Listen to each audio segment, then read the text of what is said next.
All right, let me pull up the lecture. So everybody is able to see the study guide. We're not having any trouble finding that, correct? We all see it. I'm dog sitting the biggest klutz dog in the entire world. Okay. Here we go.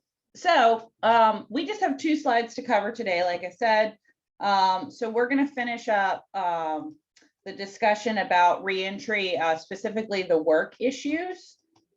So just a quick review of the work stuff we talked about. Finding a job is the #1 concern of all people coming out of prison. Part of this is pressure from the criminal justice system because usually this is a requirement of parole. We see that about 1/3 of them find jobs within the first 6 months, and most of them found jobs. They were either rehired by former employers or they were able to find friends and family to help them find a job. So we can turn that into a policy implication.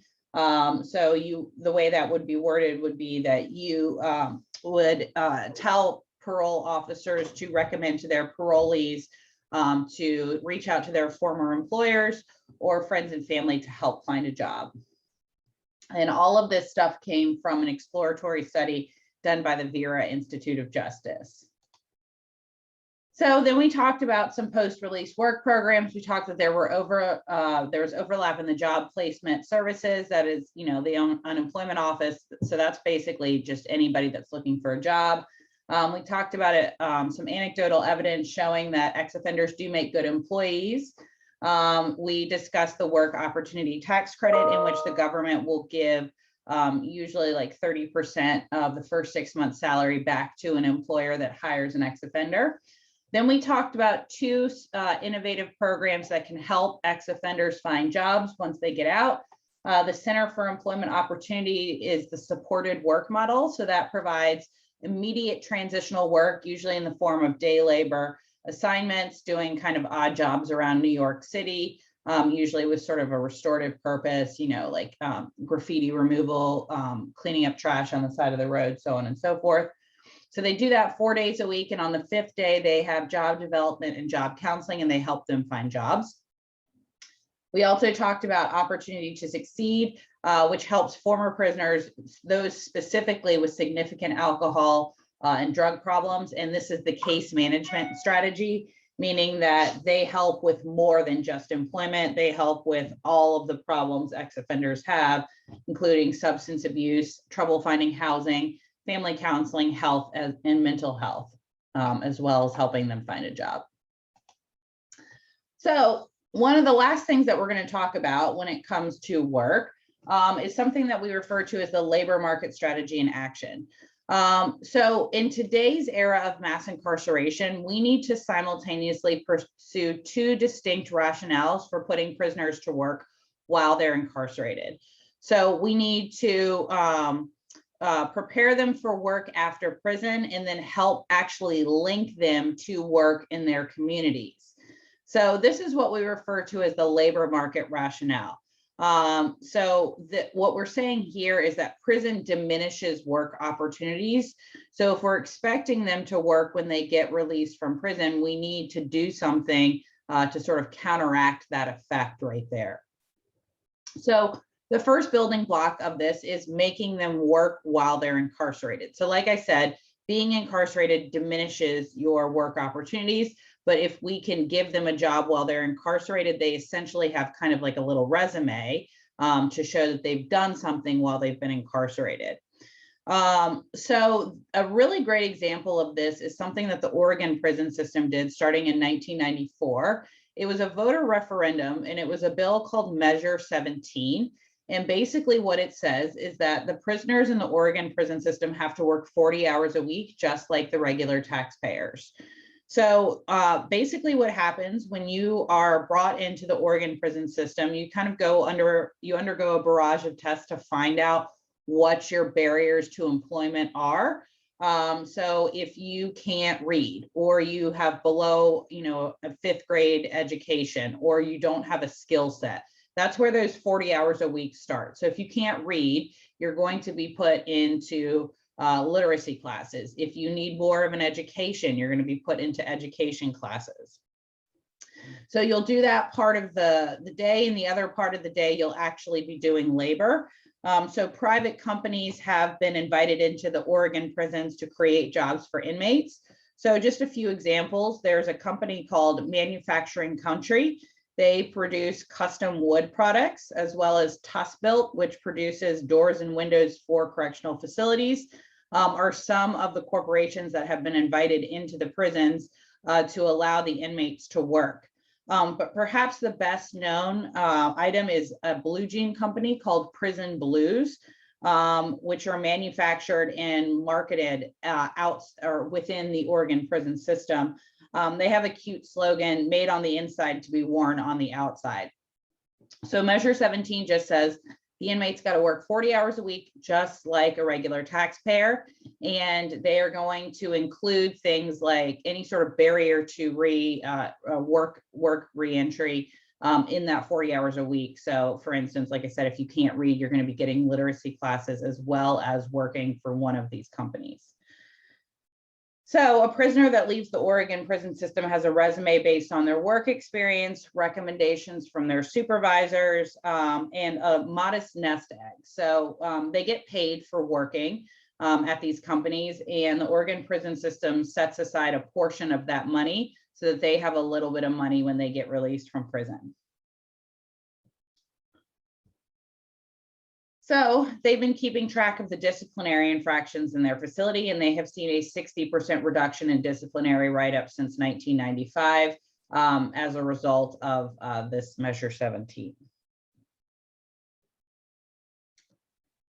So I like to use this example because this was not a change in federal law. This was more of a matter of political will.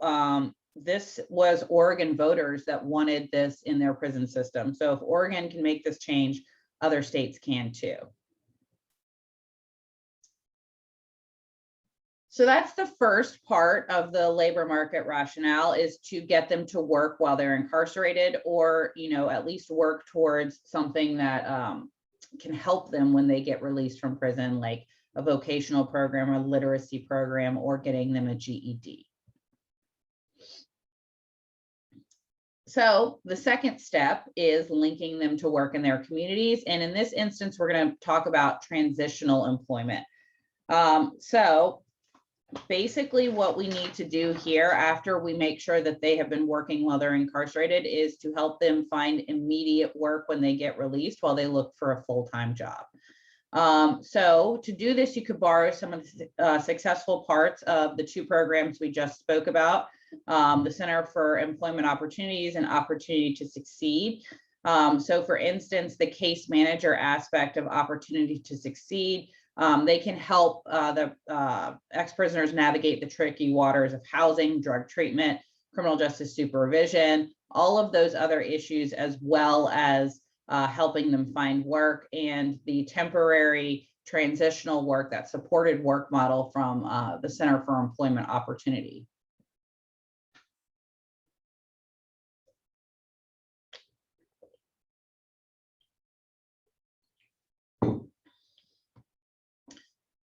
So really the last step here is to remove the resistance from hiring ex-offenders.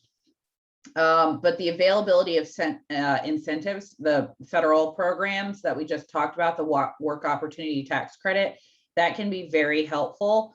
So they can award, the employers can get up to 35% of the first 6 months of this person's employment, just through hiring an ex-offender. Unfortunately, I think a lot of employers aren't aware of these programs. So I think getting the word out about work opportunity tax credits might be helpful. Other employers are a little bit leery of this because they're worried about their insurance, but the federal government can provide federal bonding programs or federal insurance if you do hire an ex-offender. The last thing that we have found is that private employers react more positively to the prospect of another agency screening potential job candidates. So instead of having the ex-offenders send them a barrage of job of applications, hiring an outside company to look through all of those applications and to send like the top 3 or top 4 to them. Employers seem to be really a lot more open to hiring an ex-offender if they can outsource that search to someone else.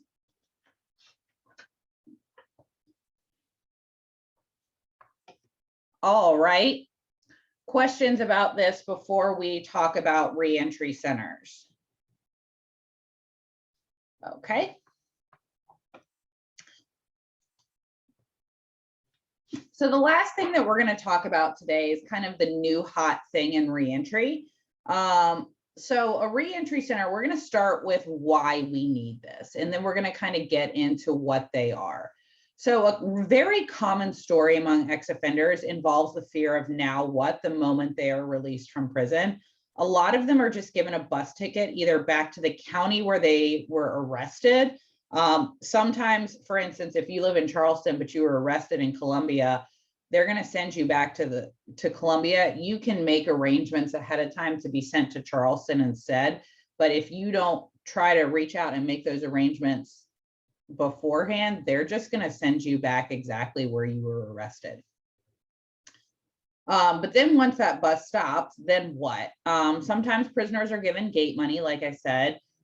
Sometimes they're just given McDonald's vouchers. There was an article written about a man who explained exactly why we needed these reentry centers. His name was John Hudgens, and he was given a bus ticket to the city center, and he had no way to get to the homeless shelter. So he had to ask the bus driver to give him a ride to the homeless shelter. From the homeless shelter, it was several miles to walk everywhere he needed to go. So he needed to go to the probation office to check in with his parole officer. He needed to go to the Social Security office because he'd been incarcerated so long, he didn't know where his Social Security card was, which is what you need to start a job. And he needed to, it was also a couple of miles to the unemployment office where he could try to apply for some jobs. And what he said was, when I was in the shelter and walking out there on a hot sunny day, 3 miles to get to Social Security, there were thoughts. I could just do a little criminal activity, get some money, and I'm thankful that I didn't. So this man had been in and out of jail and prison for more than 2 decades and had finally decided to end the cycle. So he was particularly resolved to change. But that's not always the case with these ex-offenders. It's sort of the moment they get out of prison or the moment that bus stops, then what do they do? So any preparation that we do behind bars, whether it's teaching them to read or getting them a vocational certificate or having them work like we did in the Oregon prison sentence, is not sufficient to account for those first few days and those first few hours when they get released from prison. So those first few hours can be among the most vulnerable for those people that are released from prison every week. Inmates walking out of prison and jail are always slapped in the face with the immediate urgency of navigating transportation, shelter, food, and other basic needs. And most individuals gravitate towards survival, which makes them very vulnerable to committing a crime just to survive those first few days outside of prison. So if we spent all of this money on prisoner reentry programs, prison-based rehabilitation programs, and it all goes out the window the second they step away from the facility, that's not really ensuring public safety. So to deal with that vulnerable now what time period when people gravitate towards survival mode, cities have started setting up reentry centers. So these are intended as a place for inmate transition. It's sort of like a one-stop shop for immediate assistance. Newly released inmates can get assistance with food stamps, mental health services, probation officer, parole officers on hand to help them so they can check in with their officer. They can help them find housing. They can help them find work. And it really just depends on the city that you are released to if there are reentry centers. We currently have 2 of them here in South Carolina. We have one in Columbia and one in Spartanburg. They started in Los Angeles and New York City, but they're starting to grow in popularity. So each of these reentry centers is slightly different based on the needs of the population of that area. So the ones in Columbia and Spartanburg also offer a lot of classes as well. So they offer life skills classes, cognitive thinking classes, employability, sort of job counseling, conflict resolution, substance abuse, anger management. They also have a representative from South Carolina Works, which is where all the state jobs are located. So if you wanted to get a state job here in South Carolina, you have to go through South Carolina Works. So they've got a representative for South Carolina Works at these reentry centers. They've got a representative from social services, a mental health counselor, other agencies to help you, like I said, with housing and employment. So we're going to watch a quick video about one of the most successful reentry centers. This is in Maricopa County in Arizona. So this particular reentry center has housing in the reentry center. Most of the other reentry centers around our nation just help them find housing, but this one is kind of, it's sort of a little bit like a halfway house. So they provide housing in-house as well as that sort of inmate transition center with all of those other programs.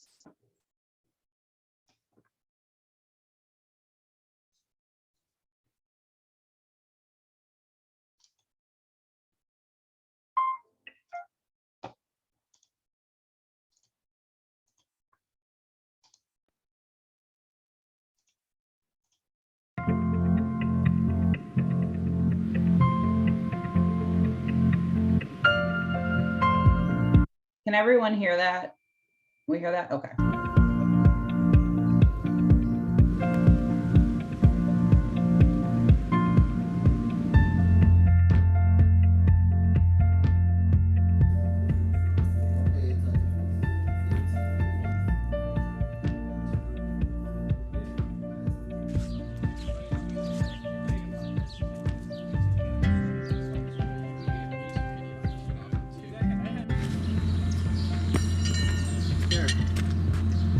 Come out to say hi. Finding employment, finding a residence, everything I need to go back into society. You know, the reason why they call it reentry is because it's helping you to re-enter society successfully and not just be thrown back out there on the streets, left to your own devices, because we know what that gets us. So my PO brought me over here and put me in the 30-day program to help me adjust to society a little bit more. And now when you're done, I was never scared before getting released from prison because I've been out 4 times. I've been out. I just didn't stay out long. I was scared this time. A couple of years ago, a lot of the offenses that they do now would have been an immediate return to prison. They would have been revoked. Turn around, cuff up, don't pass go. Returning people to prison for their minor infractions helps no one. It doesn't help the public, it doesn't help them. And it's helpful for the Tucson Parole Office to be right here. We're 2 separate entities, but we're on the same property, because all these services are right here. We just walk them down the hallway. Go see, Johnny. He can help you with your resume. He's with DES. Arizona Work. It's changed over the years, Asking for a job is not the same as it was 10 years ago. Guy comes out after doing 20 years, he has no idea how to work a computer. Well, they often come to me and say, Mr. Clark, thank you for changing my life. Thank you for getting me a job. I let them know, I didn't get you a job. You got you a job. I didn't change your life. You changed your life. And walk them down the next hallway. Let's go see Chris. Let's make sure that your access and your food stamps are hooked up. We do have a one-stop shop here. Getting them their driver's license, their social security card, so when they do get out, they're not waiting 4 to 6 weeks. And CHA, CHC, PCAP that come here. We have all kinds of services that they can do right here at the facility. What kind of intervention can we have in their life to correct what's going wrong? If they're needing family counseling, what is it that we can do to get them where they need to be so that they can be successful? If that means substance abuse, then it's substance abuse counseling and or training. We'll put them into a rehab. this program has taught me a lot, that I got to change my environment. I got to get away from that. Like, yeah, there's a lot of good people that's going to be using, but if you really want to change, you got to get away from all that. Part of recovery is looking at the ugly face of addiction, honestly. With the officers, the counselors, everybody cares. Everybody's trying to get to that one goal of keeping us sober and teaching us new techniques on how to stay sober.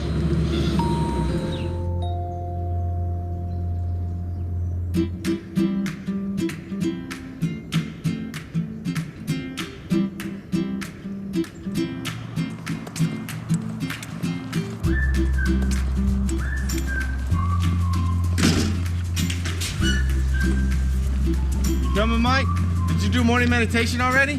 One of the things that I feel like we do at the Maricopa Reentry Center is we start setting these men free, whether it's a self-imposed prison or a physical prison. Moving our knees up fast, as low as I can go.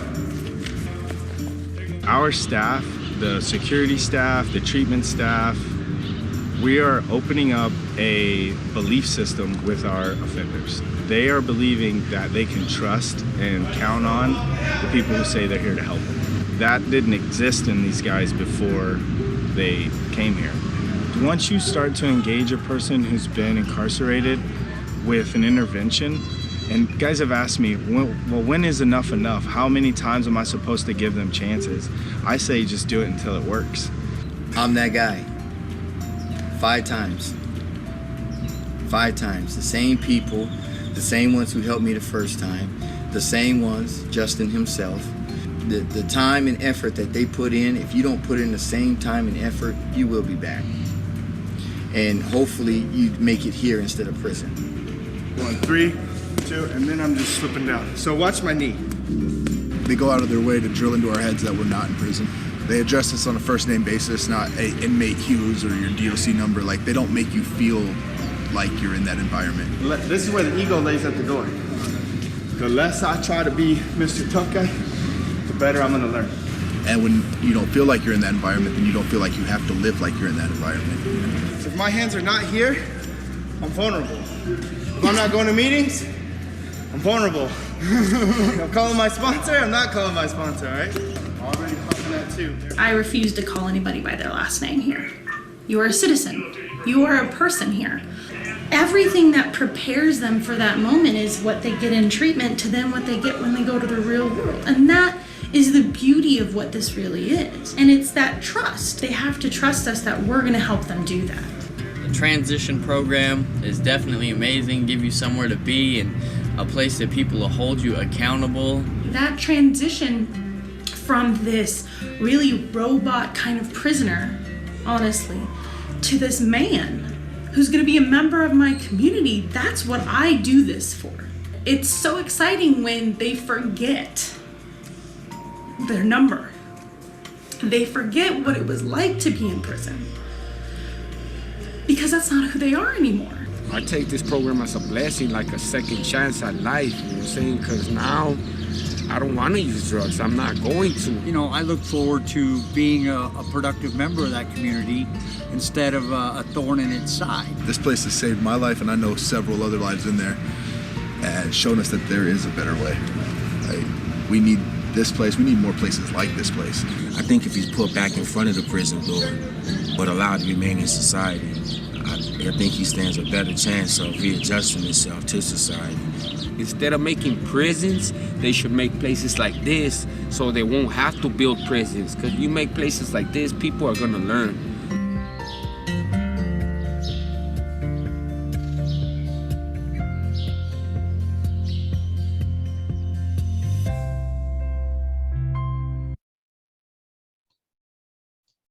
All right, so that's just an example of one reentry center. Like I said, they're kind of popping up. It's the new hot thing in reentry. It really just depends on your city if they have one. Currently, we do not have one in Charleston, just Columbia and Spartanburg. So hopefully sometime in the near future, we will have one in Charleston. All right, so any questions on that before we start going over the study guide? All righty.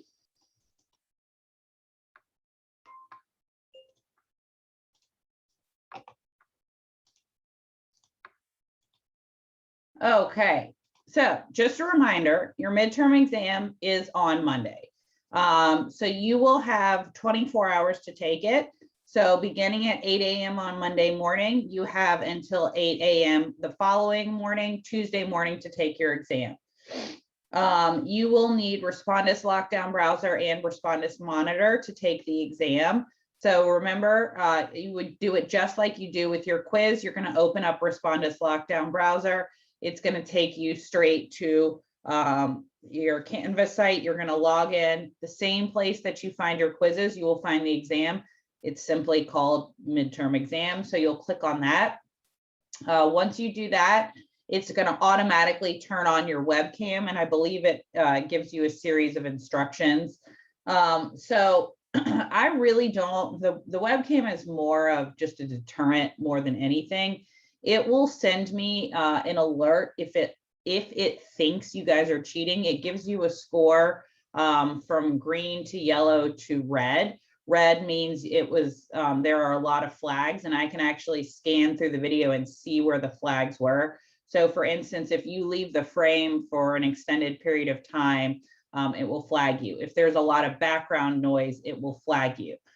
So I have never caught anyone cheating on these exams. But obviously, if I go through the video and it's clear that you're cheating, you're going to get a 0 on the exam. The one thing it will prompt you to do before you begin the exam is an environment check. So basically, you have to move your camera around to show your workspace to make sure that you don't have any books or notes or things like of that nature out on your desk. Any questions about that before we start going over the content of the exams? Dr. Hill, for the exam itself, are we going to be coming to class, or is the entire day allocated to doing the exam? You do not need to come to class. We actually aren't going to have class at all next week. You have 24 hours to take this exam, and then during class time on Wednesday and Friday, you're going to correct the exam. And I'm going to briefly show you how to do that today. I'll also send detailed emails about that as well, and remind you guys throughout the week about correcting your exam. So you don't have to come in. This is something that you take on your own time. You've just got 24 hours to do it. If you experience some sort of technological issue, don't panic. Just send me an email and we'll work it out. So this hasn't happened recently, but at the very beginning of the pandemic, when students were like kind of getting used to using Canvas and Zoom and stuff like that, I had a lot of students that like their computer died or their computer froze or they were just kicked out of the exam. If that happens, just send me an email and I'll just reset it so that you can begin again, okay? But you know, if you are getting ready to start your exam and you see that your battery is low, like maybe go ahead and plug your computer in so that we don't have to deal with that. If you have a computer that's kind of finicky, you could take the exam on a friend's computer, or you could take it on a computer lab. You'd need a webcam to do it. So I don't know if the computers have a webcam. So if that is a concern for you, just shoot me an email and we'll figure out a solution for you, okay? All right, so let's talk about what's going to be on the exam. So it is worth a total of 60 points. There are 20 multiple choice questions worth 1 point each, and there are 10 essay questions, but you only have to answer 4 of them. So the way these essay questions are going to be presented to you, there will be a series of, there will be one question that says, please answer one of the following questions, and it will give you 2 questions. So you just have to pick one question to answer. Then you go to the next question and it will say, please choose one of the following questions to answer. It gives you 2 questions, you choose one. Then there's another section that says, please answer one of the 3 of the following questions. You choose one of the 3. And then the next question is, please answer one of the 3 following questions. So you've got 2 sections where you've got 2 choices and you pick one, and 2 sections where you've got 3 choices and you just pick one. Does that make sense? So it's 20 multiple choice questions, 4 essay questions, but you've got 10 choices, but they're kind of grouped together very strategically. So each essay question is worth 10 points each. The more information you can give me, the higher the likelihood that you are going to get a 10 out of 10. So you want to throw as much information as you can. I am looking for a full understanding of these questions.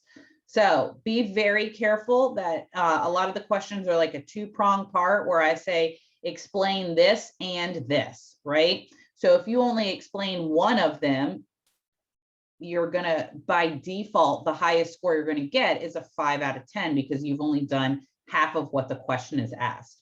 So make sure that you answer all parts of the question. And you want to demonstrate that you fully understand a concept. So if you are giving me a description of a term, right? So for instance, say you have to mention intergenerational transmission in the essay question, you want to say intergenerational transmission and then tell me that that is when having a parent makes it more likely for the child to go to prison. So if you just write the word intergenerational transmission and you don't include the definition, you're not going to get a full 10 out of 10, if that makes sense. So make sure you're answering the question fully. You're giving me all the information. If you mention a term, describe it. It's also always very good to give examples. That is another way to make sure that you can sort of up your score on these essay questions. So for each essay question, if you do not get a 10 out of 10, I'm going to give you a very quick reason why you didn't get a 10 out of 10 to help you correct the exam. So it will say something like, you didn't explain this, this, and this. And to correct your exam, you'll need to explain those terms. Or I'll say, you only answered this portion of the question, you didn't address this part. Or I'll say, the first half, this part of the question was incorrect. So you'll have to go back and correct that portion of it. All right. So quick tips about this. So if you can see right here, it's kind of just a bare bones list of terms. If you see the headings or the title of a slide in here, I would know that entire slide. Okay. So for this exam, you are responsible for lectures 1 through 5. The Mackenzie chapters, first chapter and second chapter, they're both online. The Bronson 2006 reading and the remarks on collateral consequences, that Hubbard article that you had to read for this week. All of these are online. You can look at the syllabus to direct you to which module they are in. But Mackenzie chapter is module 1, Mackenzie chapter 2 is module 2, Bronson is module 4, and the Hubbard article is module 5. But again, you can find that stuff throughout the syllabus or just clicking through the modules. All right, so what we have here are the areas to focus on. I've given you kind of an overview and then specifics. So the way that I recommend building this study guide is to go through and to start with your lecture, and you're going to copy and paste everything that you see that would fit under here from the lecture. Then you're going to add in your notes. Then you go through the reading and add anything from the reading that you think would fit into this. So for instance, with the crime rates, with the early, middle, and late period, that comes from the first lecture. So what I would do, is this going to pull up? Oh, here it is over here.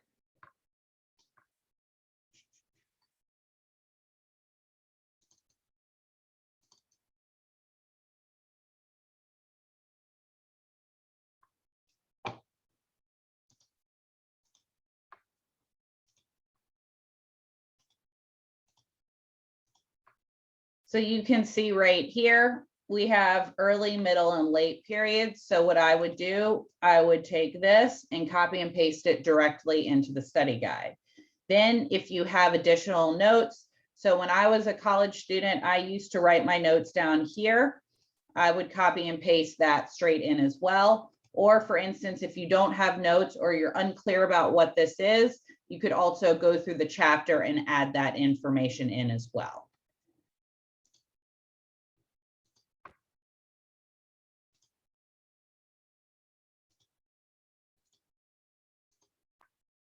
So when you do it this way, you're going to have way more information than you need, which is why I recommend scheduling a meeting with me, because I can cross through the things that you don't need to know. But I want to see that you've done the work to add all of the information in. And chances are you won't need all that information for the multiple choice questions, but you probably will need all of that information for the essay questions. And I can help guide you and I basically tell you what the essay questions are.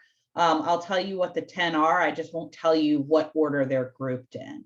But I'll give you hints as to, like, you know, if you prepare this type of answer, you can answer 2 questions for the, you know, these 2 questions. You know, you can prepare it in that way. So you might notice right here, the trifecta result of policy or not, those are the names of 2 slides. So I would know the entire slide for that. I've got some sample questions in here as well. Prisonization, that's also the name of a specific slide. So I would know that entire slide. We've got another sample question in here. Reentry centers, I would know that whole slide, so on and so forth. I get a lot of questions about the Bureau of Institute of Justice study. That is simply this slide right here. Hold on.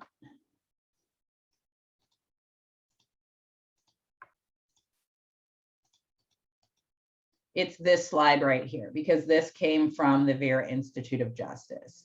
So just make sure you know this slide right here.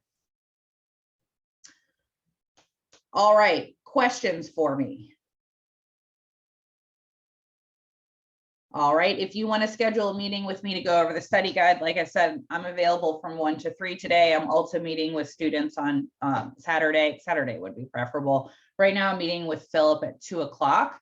So if we can kind of cluster the meetings around that time, that would be ideal. The last thing I want to show you before we go for the day is how to correct your exam. And again, I'm going to send an email about this as well, giving you detailed instructions. So I will include this screenshot in the instructions that I send you. So basically what you guys want to do is navigate to your exam. So you're going to want to go through grades. So if you click on grades and then you can click on the exam, you will see this right here. And there will be this comment box on the right-hand side right here. And you are going to type your corrections in. What I do not want is a Word document attached or a PDF attached. I want it typed directly into this comment box.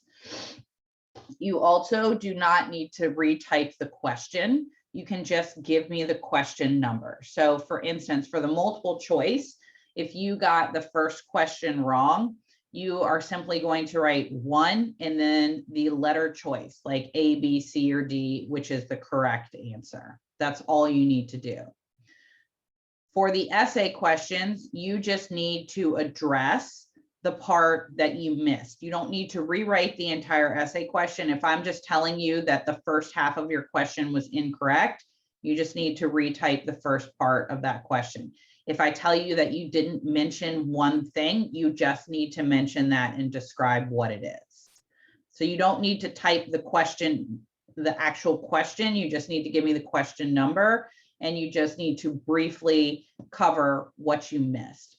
So again, underneath each essay question, there will be a description of what you missed. You just need to address that.